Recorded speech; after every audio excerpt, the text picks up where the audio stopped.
हा चालू आहे ना याला असा आता झालाय का? हा यस लागलो आता आपण मुंबईतल्या हाजी अली वरळी अंडरग्राउंड सिलिंगला.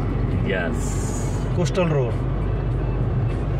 मुंबईचा 2 नंबरचा रोड. आमचे मित्र माननीय राठोड साहेब OSD मंत्रालयात चाललोय आणि सोबत डॉक्टर संजय पवार आमचे संघटनेचे संघटना प्रमुख आणि खास मंत्रालयात महत्वाच्या कामानिमित्त चाललोय. मागच्या वेळेला शूटिंग केली आली डॉक्टर विसरले.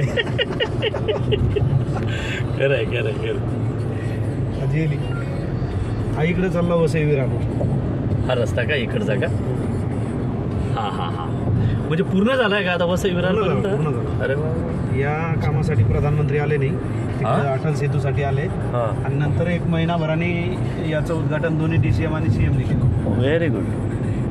हा तो रस्ता आहे तिकडे जाणार ना. आता आपण थोड्या वेळाने ना एक 500 मीटर अंतरानंतर अंडरग्राऊंड जाणार, म्हणजे समुद्राखाली जाणार. अच्छा बरं. आता याला मी थोडं हे करू, पॉज करायचं. या अलीकडचं हा खालचा. येस, आता आपण समुद्राखाली जाणार आहे. समुद्राच्या खाली आपण 5 किलोमीटर फिरणार आहे आतल्या आत खालून.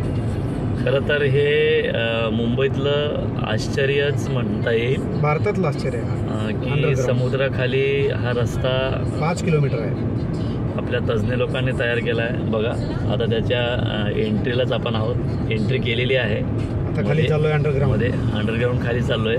समुद्रात पाण्याखालून हा रस्ता गेलेला आहे. खास करून वरळी ते मंत्रालय. हा रस्ता वरळी ते मंत्रालय अतिशय इथेच बाजूला लेफ्ट साईडला आहे ना सगळ्या मंत्र्यांचे दालन आहेत, चाललेले आहेत. CM आणि DCMचे बंगलो आहेत आणि 1-2 किलोमीटरच्या अंतरावर पुढे राजभवन आहे लेफ्ट साईडला. म्हणजे आपण राजभवनच्या खालून चाललोय आता. हे एमर्जन्सी एक्झिट पण दिलेले आहेत त्यांनी या रस्त्याला. वापस अशा प्रकारे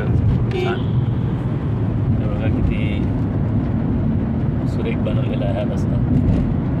म्हणजे थोड्या वेळासाठी आपल्याला असं वाटतं की आपण विकसित अशा देशामध्ये फिरतोय. अशाच पद्धतीचा हा रस्ता झालेला आहे. सुंदर.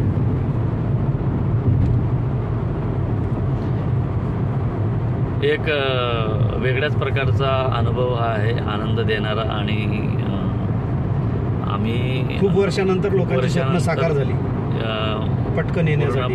भारताचं स्वप्न या समुद्र सेतूने अंडर जो रस्ता झाला आहे समुद्राच्या खालून, याच्याने साकार झाल्यासारखं वाटतं आहे. रस्ता साधारणतः हा समुद्राच्या खालून 5 किलोमीटर आहे. आता आपण 2.5 किलोमीटर क्रॉस केला आहे. 3 किलोमीटरवर आलो. राजभवन आताच खाली, म्हणजे राजभवनच्या खालून आपण आता पुढे निघलोय. आता गिरगाव चौपाटी जवळ आपण आहोत जवळपास. अच्छा काहीतरी झालं. आणि गिरगाव चौपाटी पासून आता हळूच वर निघू आपण, जिथे मराठी भाषा भवन बनणार आहे तिथं आपण एक्झिट होणार आहोत. मग जर्नी रोडला हा अंडरग्राउंड MPSP हा या अंडरग्राउंड रस्ता जर आपण राहिला नसता तर वरच्या मार्गाने आपल्याला साधारणतः अर्धा तास जास्त लागला. पाऊण तास ट्रॅफिकच्या वेळेला पाऊण तास 1 तास पण लागू शकतो.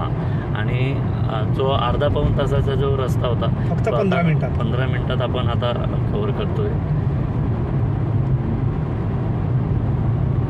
खरं तर हे आपल्या महाराष्ट्राचाच नाही तर देशाचा विकासाचा एक मोठा भाग म्हणता येईल हा, किंवा विकासाला चालना देणारा हा एक मुद्दा प्रकल्प आहे. सेतू आणि असे खूप सारे प्रकल्प आता व्हायला पाहिजेत.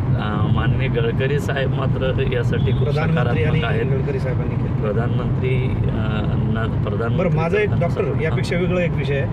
जसं आपण गर्दी रोखण्यासाठी हा एक प्रयोग केला तसं मुंबईमध्ये बाकी ठिकाणी जी गर्दी आहे, घरांची गर्दी म्हणा, त्यासाठी सुद्धा पार्किंगसाठी किंवा एक व्यक्ती एक घर अशी एक संकल्पना राबवायला पाहिजे खरं तर मुंबईत. नाही तर बऱ्याच लोकांना एक व्यक्तीला 4-5 घरं असतात. अनेक लोकांना बेघर राहावं लागते आणि अशी लोक रोडवर राहतात आणि ते रोडवर राहत असल्यामुळे ट्रॅफिक जाम पण टळेल आणि लोकांनाही प्रत्येकाला घर मिळेल.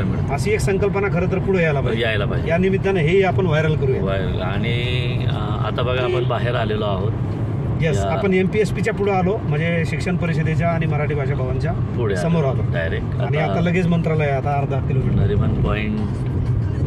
धन्यवाद डॉक्टर. थँक्यू.